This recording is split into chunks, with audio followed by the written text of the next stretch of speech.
Welcome to Meetinghouse Express. I'm Ryan Steitz, one of the associate ministers at First Congregational Church of Los Angeles. It's going to be another extraordinary Sunday in the life of First Church, and I hope that you'll join us. First Kids First and our adult Sunday school class, the Seekers class, will kick off the morning at 9:30. At 10:30, our organ prelude will include a duet featuring Miss Libbie Jo Snyder on flute. All of this, of course, leads us to our worship service that begins at 11 a.m., complete with our breathtaking sanctuary, exceptional music, and my sermon that's titled, The Perils of Preaching.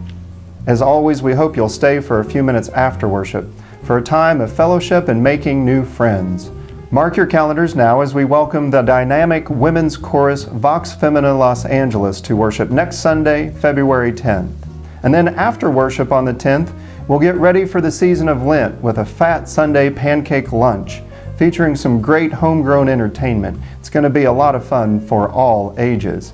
It's such an exciting and life-giving time to be a part of First Church. I hope you'll join us as we share the journey together.